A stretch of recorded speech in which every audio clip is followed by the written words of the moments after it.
Well, now to that developing story in the Bronx. Police searching for a tow truck driver wanted for fatally hitting a man and then driving away. Fox 6's Arthur Chin is live in the Wakefield section of the Bronx with the latest on this investigation. Arthur? Bianca and Natasha, this was before 1 o'clock this afternoon, where people in this neighborhood tell us a 64-year-old guy who lives here was crossing Bronxwood Avenue over here at 229th Street. This is East 229th Street.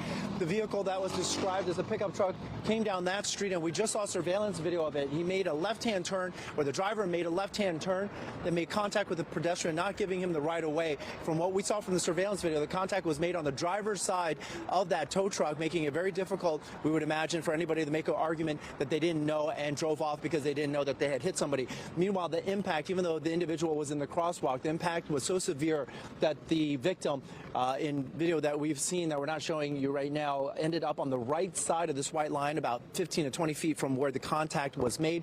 Let's give you a look right now at what the scene did look like when the fire department and police department started arriving here at the scene. Witnesses tell us that it was bystanders who jumped in, who started performing CPR on the 64-year-old victim, trying to keep him alive, but also telling us that once crews got here, or once the fire department crews got here and tried to find the gentleman's pulse, that it seemed that they knew that he had not made it. Nonetheless, he was rushed off to a local hospital, and that's where he was officially pronounced dead. Now, witnesses may be key to this case because one of them tells us about chasing the individual in that vehicle, which is basically a black pickup truck with a tow hitch in the back and a tow plate, but losing him because the person was running red lights. That individual did not want to be identified, but spoke to us about the shock.